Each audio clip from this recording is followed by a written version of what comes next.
bukan berarti Allah tidak mampu. Itulah yang kita dengar itu istilah segala apapun kepada Allah itu ada wasilahnya. Assalamualaikum warahmatullahi wabarakatuh.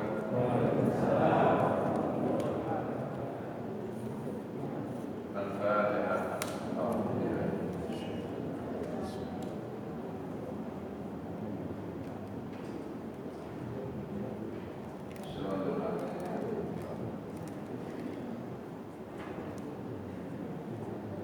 Bismillahirrahmanirrahim.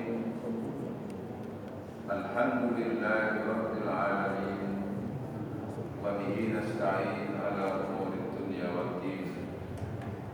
Wassalatu wassalamu ala asyrafil anbiya wal mursalin wa ala alihi at-tahirin wa ashabihi al-mujahidin al-muqarrabin, amma ba'd. Faqad qala ta'ala a'udzu billahi minasy syaithanir rajim. Kalla inna kitabal abrari lafi 'illiyyin. Shadaqallahul adzim. Hadirin wal hadirat jamaah salat subuh Masjid Nurul Iman yang senantiasa dirahmati Allah, diberkahi Allah.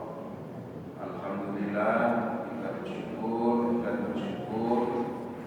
rahmat Allah dan nikmat Allah senantiasa dilimpah curahkan kepada kita, utamanya yang kita rasakan bersama. Nikmat terbesar adalah nikmat umur. Nikmat terbesar adalah nikmat umur, dan nikmat yang terbesar kedua adalah nikmat iman. Maka kita mensyukuri nikmat-nikmat Allah itu, diantaranya pagi hari ini kita memenuhi undangan Allah, panggilan Allah untuk melaksanakan sholat subuh secara berjamaah, dan kita sempat untuk mensupport doa terhadap saudara kita yang lebih dulu dipanggil oleh Allah, yaitu Ibu Fatihah. Mudah-mudahan kita senantiasa mendapatkan curahan rahmat Allah, dan yang meninggal dunia yang kita sholat juga senantiasa mendapatkan rahmat dan taufik Allah Subhanahu wa taala. Hadirin, riwayat wa akhraja Ibnu Mubarak, riwayat Ibnu Mubarak min tariqi Samrid bin Khatiyah, dari jalan Samrid bin Khatiyah. Anna Ibnu Abbas, riwayat Anna Ibnu Abbas, bahwa sesungguhnya Ibnu Abbas sa'ala, bertanya, Ka'bal Akhbari, terhadap sahabat yang lain bernama Ka'ab bin Al-Akhbar, bertanya tentang apa? An-Qawlihi, tentang maksud dan makna dari ayat Kalla inna kitabal abrari lafi illiyyin.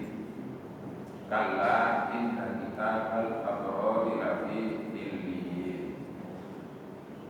Ini kan sering kita dengar Al-Fatihah. Kalla inna kitabal abrari lafi illiyyin. Qala, maka Ka'ab bin Akhbar memberi penjelasan atau menafsirkan makna itu. Kalau makna harfiahnya adalah kalla, sekali-kali jangan begitu. Inna kitabal abrari, sesungguhnya catatan amal orang-orang yang baik itu lafi illiyyin, itu berada di tempat yang illiyyin, tempat yang tinggi sekali. Nah, itu makna harfiahnya. Lalu dijelaskan oleh Ka'ab bin Akhbar, qala Inna arwahal mu'min, sesungguhnya arwah orang mukmin, termasuk yang kita sholati tadi itu, idza qubidat, apabila dicabut nyawanya, ruhnya, araja biha ila sama, itu naik ke langit. Ya rujudu mi'raj, naik ila sama, ke langit. Atau urija ila sama, itu dinaikkan arwah itu ila sama, ke langit. Fatuftahu laha abwabas sama, maka dibuka pintu langit untuk arwah tersebut. Wa talqahul malaikatu bil busyra, lalu malaikat itu menyambutnya. Jadi malaikat-malaikat yang di langit itu menyambutnya bil busyra, dengan sambutan yang penuh kegembiraan, busyra. Hatta yantahi biha, sehingga sampai notok yang tadi muntaha, totok, menotok, tetean. Yang tadi dia ila al arsh, sampai nanti notok di arsh. Wa ta'rujul malaikatu, lalu malaikat ta'ruj juga naik di arsh itu. Fatakhruju laha tahtal arsy, lalu keluar ya, laha tahtal arsy, di bawah arsy itu, raqqan fayuhtamu wa yuraqqu, lembaran yang di situ ketika dibuka terdapat tulisan, wa yudau, dan diletakkan di situ di tahtal arsy itu, lima rifatin najati bil hisabi yaumil qiyamah, malaikat melihat ya di bawah arsy itu, melihat apa? Lima rifatin najat, untuk melihat kesuksesan dan keselamatan bagi mukmin tadi itu, lil hisabi, kesuksesan dan keselamatan bagi arwah mukmin itu pada saat nanti dihisab yaumul qiyamah. Sudah diperlihatkan tadi catatannya. Falidzalika qaul ta'ala, karena itulah Allah berfirman tadi, apa ada catatan di illiyin, kalla inna kitabal abrari lafi illiyin, sesungguhnya catatan orang-orang yang baik itu lafi illiyin, ada di tempat yang tinggi sekali, di arsy. Wa ma adraka ma illiyun, dan tahukah kamu apa itu yang disebut dengan illiyun?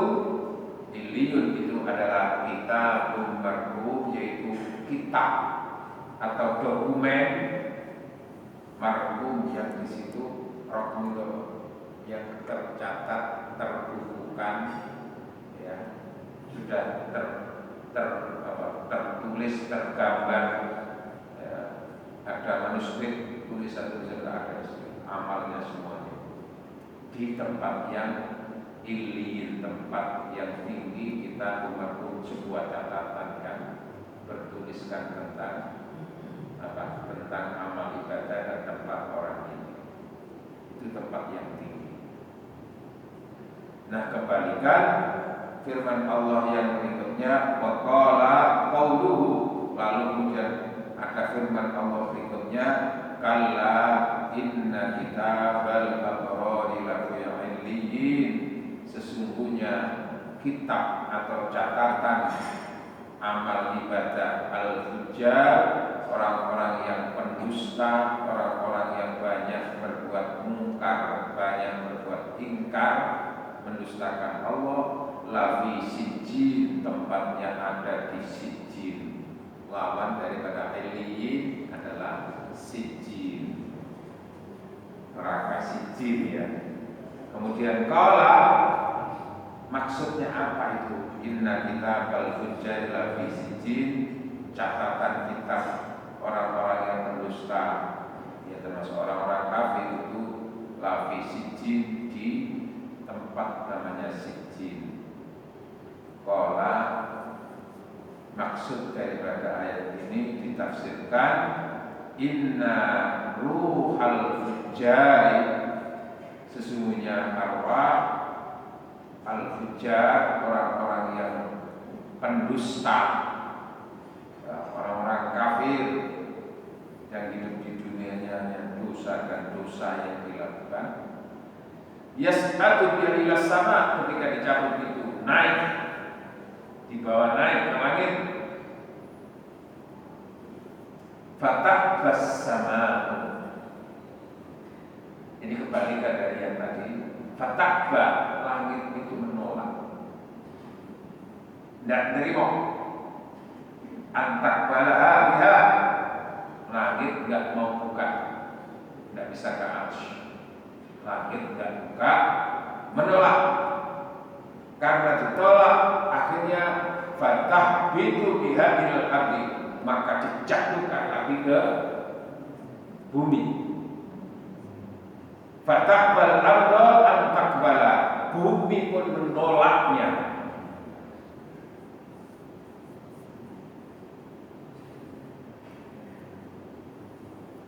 Karena menolak dan tidak mau terima, akhirnya fayudkhilu biha tahta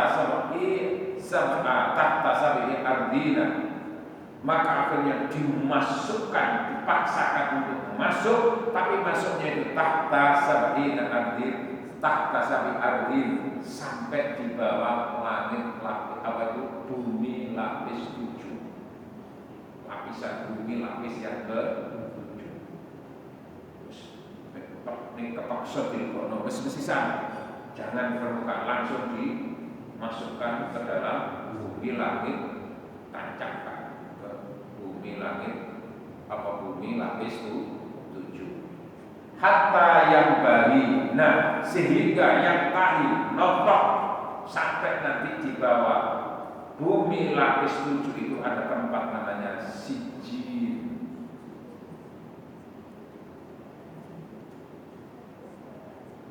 Ya tentu hal ini tidak bisa diukur oleh kemampuan ukuran manusia. Lapis 7 itu sampai tingkatan kayak apa bumi. Ya, subhanallah Pak. Secara lahiriah aja kita yang ada di permukaan bumi ini, ketika melewati dan mengarungi apa? Ketika melewati dan mengarungi, jangankan bumi semuanya, baru Pulau Jawa saja sehari semalam nggak cukup. Itu di permukaannya. Ada lagi kumpul lapis 7. Di sana tempatnya namanya sijjin. Nah, wahwa khatu iblis, itulah tempatnya iblis. Fayakhrujulah min taqwati iblis, maka dari tempatnya iblis tadi itu, dari sijjin itu dikeluarkan kitabun, catatan. Kalau tadi kan dari arsy, lawannya dari arsy, lawannya adalah sijjin. Arsy itu di atas langit lapis 7. Sementara ini sijjin itu di bawah bumi lapis 7, tempatnya iblis.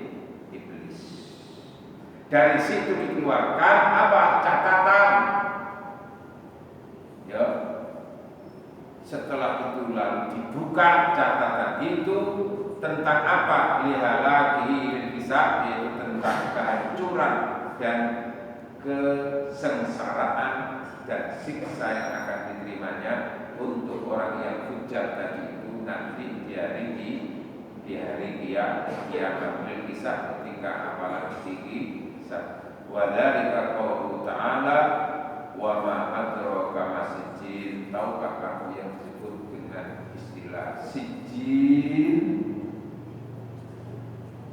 Tadi kan wa ma adraka ma illiyun tadi. Sekarang wa ma adraka ma sijjin. Tahukah kamu apa itu sijil, ternyata di situ disebutkan kitabun marhum, yaitu sebuah catatan yang sudah tertulis, kitab yang sudah tertulis tentang perilakunya selama di dunia itu di situ. Tapi catatan amal yang menyengsarakan, amal yang akan membuat dia celaka. Kalla inna kitabal abrari lafi illiyin. Ya. Lalu ada kebalikan, kalla inna kitabal fujjar lafi sijjin. Gitu. Nah, kita ini insyaallah termasuk catatan amal kita itu ya illiyin, di atas langit lapis 7 di aras. Sementara orang-orang kafir yang berdusta dan berdusta selama di dunianya itu tempatnya di sijjin, tempatnya keraknya bumi lapis 7, di sana tempatnya pusatnya iblis. Wa akhraja Abdullah bin Ahmad, jadi ngapunten seperti yang tadi kita sholat tadi ini kan naik arwahnya itu Pak, secepat. Lalu setelah nyampe di sana dikembalikan lagi nanti ke bumi, dipertemukan lagi dengan jasad tadi. Jadi naik dulu Pak, terus dikembalikan lagi ke bumi. Nah, diterima apa tidak nanti? Ketika diterima yang di situ tempatnya.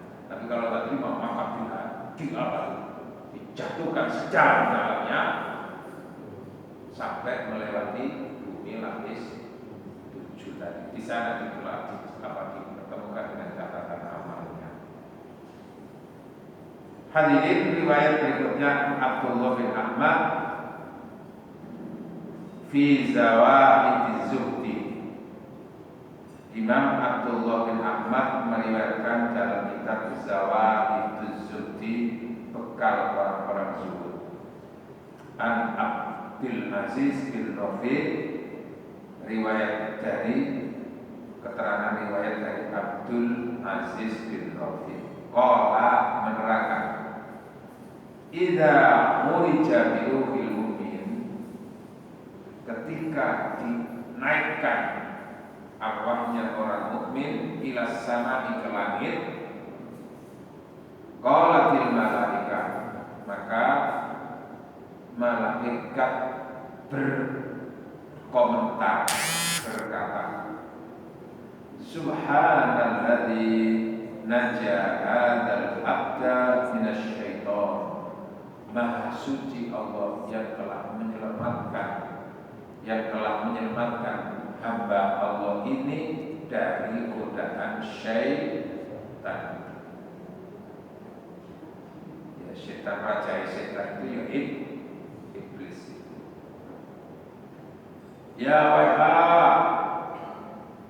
kaifa najah, hai para manusia, bagaimana caranya supaya kalian itu selamat?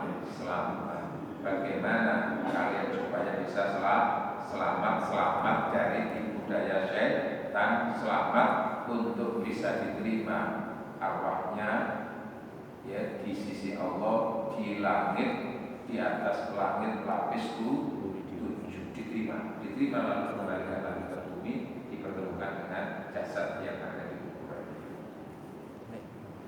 Wa akhrajahu Abi Dunya wa Ibnu Hatim an Ibnu Abbas qala, dan riwayat Ibnu Abi Dunya wa Ibnu Abi Hatim an Ibnu Abbas, saking Ibnu Abbas, dari Ibnu Abbas sahabat Rasulullah. Dan Ibnu Abbas itu adalah salah satu di antara sahabat yang profesinya, yang punya skill, yang punya kemampuan untuk menjadi mufassir. Mufassir itu penafsir dari ayat Al-Quran. Jadi tafsir itu mengupas, bukan sekedar tahu maknanya, tapi mendalami daripada isi daripada makna itu, bukan sekedar lahiriahnya, kulitnya, tapi dalamnya kayak apa itu dikupas. Nah, fasar itu maknanya mengupas, makna dan hakikat daripada rahasia ayat itu. Nah, Ibnu Abbas ini salah satu di antara sahabat Rasul yang diberi kemampuan untuk bisa menafsirkan Al-Quran. Nah, nanti tafsirnya itu ada dua cara, murni daripada kecerdasan dia atas pengalaman hidupnya bersama Rasulullah. Ada nanti caranya adalah dia mencoba untuk merekam dan melihat ayat-ayat yang lain yang nanti ada kemiripan makna lalu digabung, lalu di situ ditemukan tafsirnya. Itu namanya tafsir bil ma'thur, tafsir berdasarkan ayat, tafsir berdasarkan hadis, tafsir berdasarkan asbabun nuzul. Sementara ada tafsir yang murni dari kecerdasan orang yang menafsirkan. Itu namanya tafsir bil rahyi, dengan kecerdasan akal atau dengan pendapat dan ijtihad. Nah, Ibnu Abbas ini diberi kemampuan untuk menafsirkan. Apa di antara salah satu yang ditafsirkan, yaitu firman Allah di surat Al-Qiyamah, wa qila man rabb. Surat Al-Qiyamah itu wa qila, dan dikatakan man rabb. Apa maksudnya itu? Man rabb itu qala,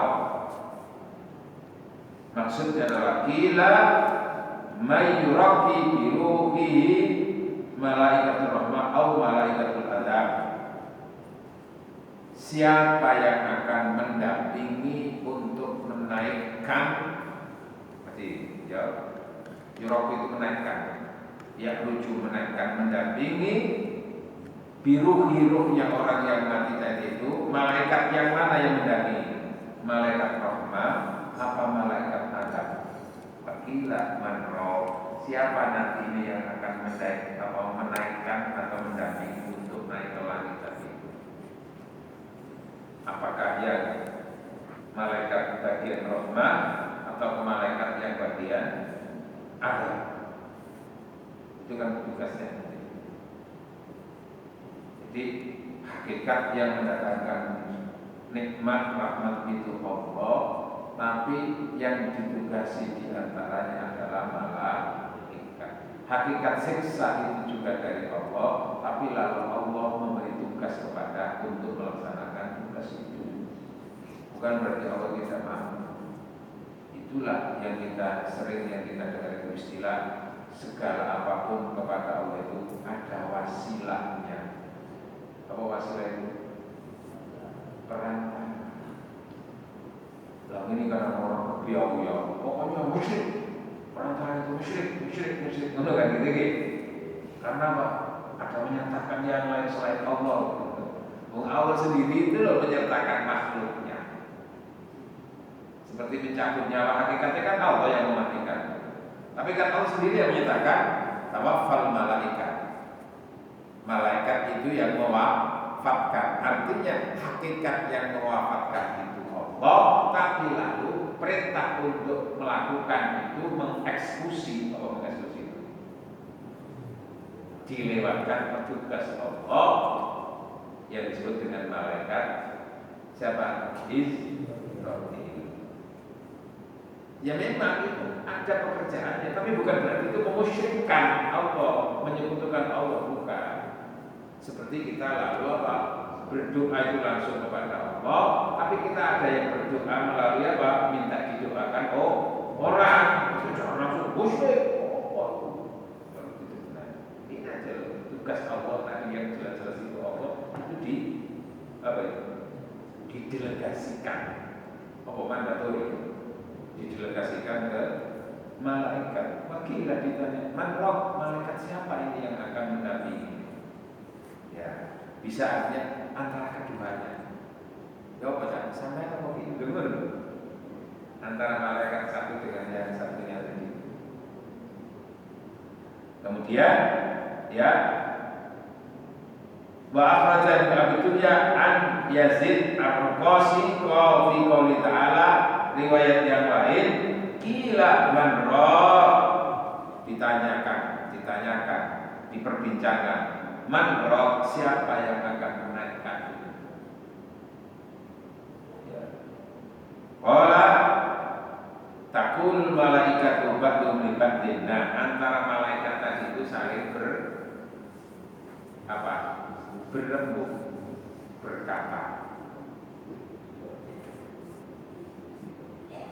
Nah, menafsirkan gini-gini itu kan bukan berdasarkan hasil penelitian empiris, Pak. Gimana? Nah, itu bisa cerita. Ya, artinya Allah itu memberikan ilmu itu tidak semata-mata karena hasil dia melakukan penelitian.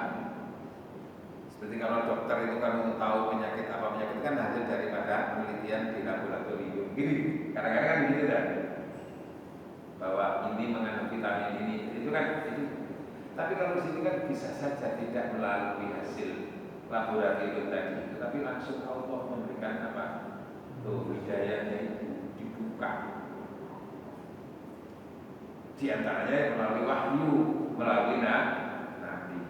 Nah, ini di sini ditafsirkan ya, kila marrah maksudnya adalah takunul malaikatu ba'dhum li ba'din, di antara malaikat itu saling berkomentar, saling berkata, min ayyi babin yuraqi bi amalihi fayartaqi bi ruhi, dari pintu mana ini rohnya apa ini? Pintu yang mana nanti ini yang dipakai untuk menaikkan arwah orang ini? Itu antara malaikat dengan malaikat saling berkomentar seperti itu. Lalu antara malaikat apa tadi, satunya malaikat siksa atau malaikat kasih sayang roh tadi. Wa akhraja al-Dhahab, kemudian di ayat yang lain Allah berfirman, wal taffatis saqu bis-saq, wal taffatis saqu bis-saq, qala, dikatakan maksudnya an-nasu yujahizuna badanahu wal malaikatu tujahizu ruhahu. Kalau manusia itu lebih fokus perhatian pada badannya, wal malaikatu, sementara malaikat itu tujahizu ruhahu, lebih fokus memperhatikan kepada ruhnya siapa? Ruhnya manusia. Nah, kita ini diajarkan memperhatikan dalam diri kita itu bukan hanya memperhatikan fisik, tapi juga diajarkan untuk memperhatikan aspek ruh. Makanya ada jasmani, rohani. Cuman manusia itu lebih merasa, lebih fokus perhatian pada aspek fisik daripada aspek ruh.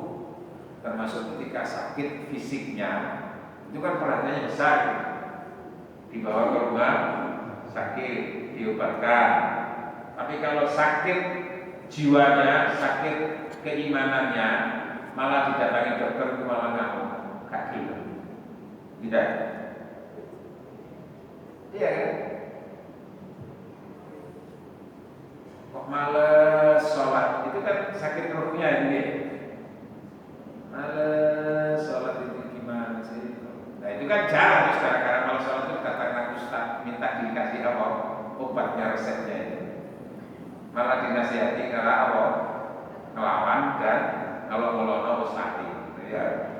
Nah itulah, manusia lebih fokus, lebih perhatian kepada aspek fisiknya. Sementara malaikat itu lebih fokus pada bukan fisik orang, tapi rohnya itu, aspek jiwanya. Wa tafassar besar.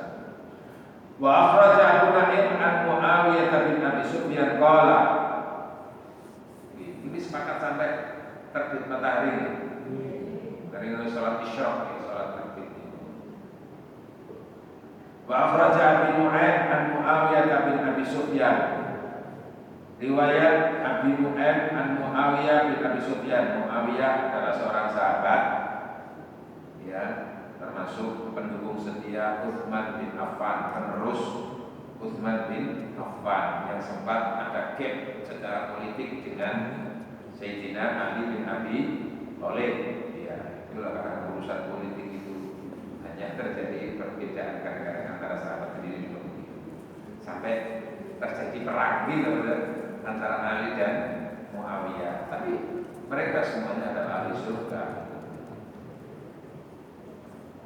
Nah, Muawiyah bin Abi Sufyan qala sami'tu Rasulullah sallallahu alaihi wasallam. Abi Sufyan meriwayatkan, saya mendengar Rasulullah sallallahu alaihi wasallam yaqulu dawuh lan ngendika.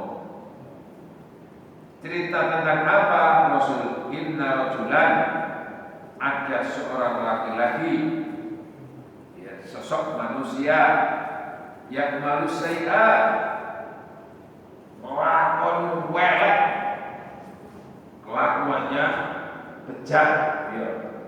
Apa di antara wujudnya? Karena bejatnya, karena keburukannya itu, waqatala sab'an wa tis'ina nafsan, sampai sempat membunuh 97 orang. Membunuh 97 orang. Tentu itu adalah kejadian sebelum Rasulullah, tapi diceritakan oleh Rasul. Rasul tahu dari mana? Tentu melalui wahyu Allah, melalui malaikat Jibril. Ada seorang sosok manusia kelakuan welek sampai sempat membunuh 97 orang. Kulluha tuqtalu dzulman biwali haqqin. Semua itu dibunuh oleh laki-laki itu secara zalim. Artinya apa? Tidak ada alasan yang benar. Ya, pokoknya dibunuh secara jahat. Ya, kalau istilah sekarang remah mungkin begitu. Ya.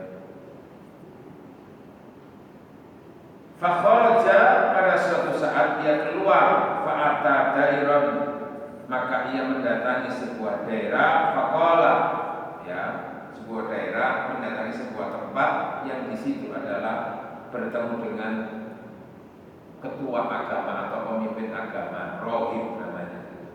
Kalau istilah kita sekarang itu syekh atau kiai. Ya rohib, dia konsultasi. Wahai rohib, ada, ya sebenarnya dirinya tapi bacanya itu ya rohib, menurut pendapatnya dengan gimana? Anna rajulan qatala sab'an wa tis'ina nafsan. Ada seorang laki-laki yang telah membunuh 97 orang. Semuanya dibunuh secara dolim tanpa ada alasan yang benar. Maksudnya alasan yang benar itu apa? Membunuh dengan alasan benar karena ia bertugas sebagai pelaksana hukuman mati. Itu berarti membunuh secara benar. Karena orang itu dalam Islam, tertentu Islam, orang itu yang mau dibunuh itu memang harus dibunuh secara itu karena sebagai hukuman. Nah, pelaksana itu bagian daripada orang yang membunuh secara benar karena ada tugasnya. Sementara yang ini kan membunuh secara dolim, bukan karena ada alasan. Fahallaha min taubatin, ya rahim, apakah seseorang laki-laki yang telah membunuh 97 orang tadi itu masih ada kesempatan untuk tobat? Faqala, pemimpin agama tadi rohib itu menyatakan, wah tidak bisa, semen bisa itu, nggak bisa. Padahal itu sih diomong iya, sing takut itu ya itu sing lakoni. Ngamuk Pak.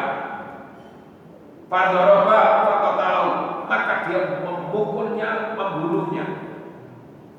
Di samping itu orang itu diberi kekuatan fisik. Pukul itu rohib tadi itu mati, berarti 98.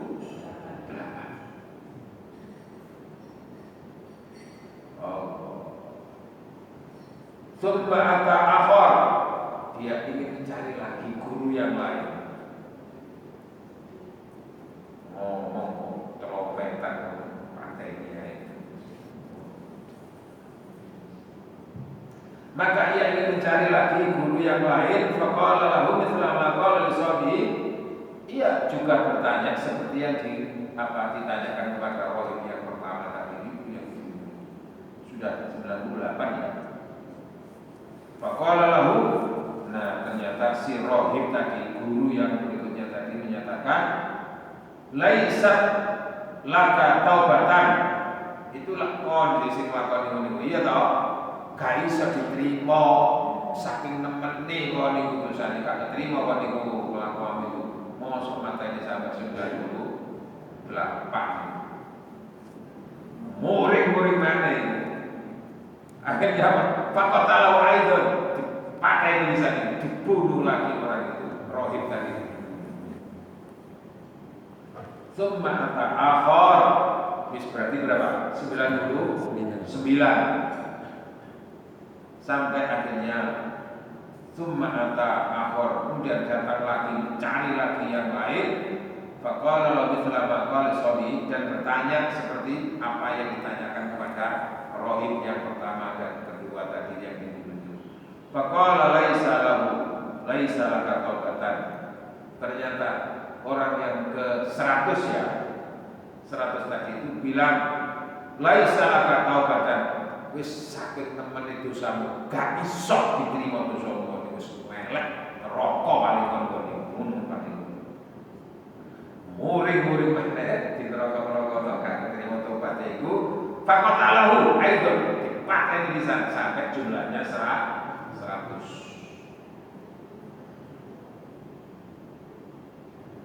Kalau sampai mungkin yang pernah yang membunuh makhluk Allah sampai jumlahnya 100, mungkin membunuh semut, bukan manusia semut. Tapi kan manusia kan gak kerosok apa kuno semut bersama-sama disoiban akhirnya mau mati kabeh kan gitu. Kadang-kadang gitu. Atau ada gula, iya banyak terlalu di gerocok banyak panas. Makhluk Allah yang lain. Nah ini manusia sampai jumlahnya subhanallah sampai 100. Tsumma ata rahiban akhar.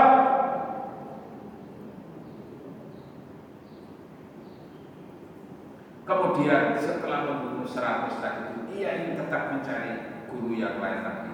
Ia berkelana mencari guru yang lain, bertemu dengan rohib berikutnya di pemuka agama zaman dulu namanya rohib ini. Faqala lahu, maka berkata kepadanya, ya, bercerita kepada rahib yang ke-101 berarti ya, apa rahib yang keempat ya, berarti setelah membunuh 3 tadi itu kan jumlahnya 100, lalu ini yang keempat ditahan. Cerita tadi tentang amal-amalnya tadi itu, qad qatala mi'ata nafsin kullaha tuqtalu dzulman bighairi haqqin fahal laha min taubatin. Pak Rohib, ada seorang itu telah membunuh sejumlah sampai jumlahnya 100 orang itu ya saya sendiri ya Rohib. Mohon petunjuk, apakah masih mungkin bisa mendapatkan taubat itu dari Allah? Nah, jawaban daripada Rohib yang terakhir tadi itu diplomatis. Apa diplomatis itu? Dengan menggunakan bahasa yang halus, langsung kaiso kon neraka kon niku kelakuan wis becet gak ngono. Tapi gimana jawabannya diplomatis itu? Faqala lahu, wallah, demi Allah, kata rohib yang keempat itu, la in qultu laka innallaha la yatubu ala man taba ilaihi laqad kadzabtu. Jika aku menyatakan bahwa Allah tidak akan menerima taubat kamu, bisa-bisa saya mendustakan Allah. Padahal mungkin Allah tidak seperti itu. Nah terus, artinya nggak langsung mengatakan kamu nggak diterima, enggak. Tapi apa? Taubat itu yang urusannya terima tidak terima itu Allah, bukan saya. Nah terus gimana? Kan enak begitu. Bukan urusan saya, masalah diterima dan tidak itu urusannya Allah. Nah, terus bagaimana kelanjutannya, Pak Rohib? Hauna dairun fihi, coba kamu ke sana ya, di sebuah tempat di sana itu, di situ ada komplek tempat muta'abbiduna. Di sana mereka itu ahli ibadah, dipimpin oleh seorang syekh atau seorang rohib, mengajak beribadah kepada Allah. Fatahum fa'butillah ma'hum, maka silakan datang ke sana, kamu mohon ampun, beribadah kepada Allah di sana. Kamu silakan di sana nanti. Di sana kamu nanti akan kemungkinan bisa diterima tobat kamu di sana. Jadi nggak langsung dikatakan kamu nggak diterima, tapi coba ke sana. Di sana itu ada tempat pondok atau apa itu, di sana itu ahli ibadah, syekhnya lebih alim daripada saya. Di sana santri-santrinya beribadah kepada Allah. Kamu coba berguru di sana, jadi santri ke sana. Masih ada harapan karena Allah itu Maha Pengampun. Silakan ke sana. Senang dia. Oh, begitu ya. Enak ini lah, enak ngomong ini. Gitu. Gak ngamuk kan, kayak gitu. Ya wis, kalau begitu terima kasih, saya akan ke sana. Saya tetap akan mencari guru yang lain. Nah, kemudian dia berjalanlah menuju tempat yang dia tadi disebutkan itu. Fakharaja taiban, maka ia keluar dari guru ini tadi, kemudian sambil dia betul-betul ingin mendapatkan pertobatan, pengampunan dari Allah Subhanahu wa taala. Hatta idza kana bi ba'dit tariqi, dalam perjalanan itu di sebuah tempat, di tengah perjalanan untuk menuju tempat yang dituju tadi, yang ada tempat ahli ibadah itu, ternyata ada takdir lain. Kondisinya bagaimana? Ba'atsallahu ilaihi malakan, Allah mengutus untuk orang itu satu malaikat. Malaikat apa? Malaikat yang tugasnya adalah pencabutnya nyawa. Sudah waktunya memang mencabut nyawa.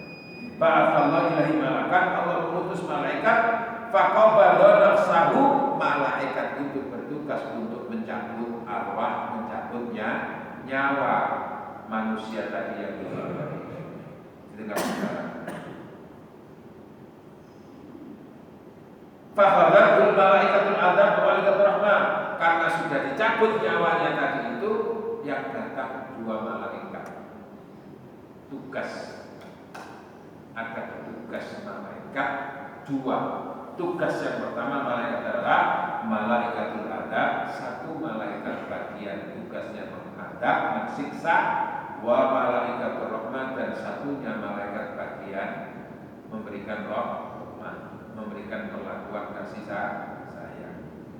Fakhtasamu fihi, maka terjadi yang namanya ikhtasama. Apa itu? Perdebatan, pertengkaran, karena malaikat tidak obat ya. Gitu. Saya merasa berhak gitu ya. Ini tugas saya, gak tugasku. Wong iku wis tobat kok bisa jadi. Ngono. Lho, tapi itu pakai wong 100 kok. Iya kan dia kan tobat. Wis saya tobat di 4 pasal itu. Dan itu kan debat malaikat kata ngamuk-ngamukan gitu. Akhirnya Allah membahasakan. Akhirnya Allah memberikan tugas yang lain. Fa ba'atsallahu ilaihi malakan, Allah mengutus malaikat lain untuk menengahi. Kalau malaikat sudah tugasnya itu gitu, ada tugas dari malaikat yang lain untuk menengahi. Diberi tugas-tugas tertentu itu malaikat itu. Faqala lahum, saya utusan Allah untuk memberitahukan kepada kalian berdua. Intinya saya ditugasi untuk menengahi. Ada perintah dari Allah untuk kalian berdua. Apa perintahnya? Qalahum ila ayil qaryataini kan aqrabu wa minhum. Umpamanya nyulicak, kalian berdua, aku ada perintah dari Allah untuk menyampaikan kalian berdua. Coba diukur orang yang mati ini lebih dekat mana? Lebih dekat ke tempat pertama yang didulu tadi itu, ataukah sudah lebih dekat ke tempat yang dituju yang kedua itu? Lebih dekat tanahnya itu, dekat mana? Faqasu ma bainahuma, maka mereka itu mengukur. Mungkin keterangan sopo. Ya, malaikat kan diberi kemampuan di depan malaikat kan bisa saja bumi itu hanya sedekat apa? Hanya seperti talam, apa talam itu? Piring. Mungkin kata kalau sakit senti itu mana? Oh, fakosu mereka mengikut bersama. Artinya malaikat satu tugas itu bukan sendiri, nanti akan didampingi oleh tugas-tugas yang lain. Cuma ini pimpinannya, seperti pencampur nyawa itu. Nah, fawajaduhu, ternyata malaikat itu menemukan dan mendapati setelah diukur aqrabu ila qaryatit tawabin, itu sudah lebih dekat ke desa, ke tempat yang tempat yang orang-orang yang mutaabid yang sudah kiai yang berikutnya tadi itu. Biqadri al-mulatin, hanya sejengkal, hanya nggak sampai 1 meter gitu ya. Sakilan lah, apa sakilan itu? Oh sakilan, ya sakilan. Apa jengkal lah? Seasa, separuh kan gitu. Widik, tapi sudah bergeser lebih dekat ke tempat yang ini, yang dituju, yang terakhir itu, yang orang-orang ahli ibadah itu tadi. Nah, dari situ ada keputusan. Kemudian, kalau begitu atas nama Allah dengan putusan malaikat yang ketika tadi itu, berarti Allah memerintahkan orang ini diterima taubatnya karena ternyata ia sudah berada di wilayah, di tempat yang lebih dekat untuk kiai yang berikutnya yang dituju itu, sudah diterima oleh Allah. Wa asul hadis sahihain min riwayat Abi Sa'id Al-Khudri, ini hadis sahih dari riwayat Abi Sa'id Al-Khudri, dan Allah Ta'ala ila hadhihi antukar ila wa ala hadha taba'idi wa warada aidan min hadis Umar muqaddim. Keterangan ini nanti juga ada keterangan berikutnya tentang kapan pertaubatan itu masih bisa diterima dan tidak. Di antaranya nanti ada hadis Allah akan menerima taubat selama taubat itu tidak saat dicabut nyawa seperti Fir'aun itu. Ini kan masih ada proses. Jamaah yang dirahmati Allah, mudah-mudahan keterangan ini ada manfaatnya. Insya Allah nanti kita lanjutkan keterangan dengan hadis yang ke-23 dari rangkaian tema ini. Mudah-mudahan kita senantiasa mendapatkan bimbingan Allah, ampunan dari Allah Subhanahu Wa Taala, dan kita menjadi orang-orang yang terbaik di hadapan Allah Subhanahu Wa Taala. Al-Fatihah. A'udzubillahi minasyaitonir rajim. Siratal ladzina an'amta 'alaihim.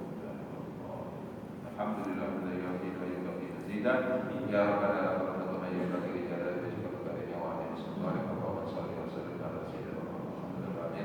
Allahumma anfa'na bima 'allamtana wa 'allimna ma yanfa'una. Allahumma aminna wa biika wa syukrika wa husni Rabbana ighfir lana wa li walidina warhamhum kama rabbayana shighara. Rabbana atina fid dunya hasanatan wa qina adzaban nar.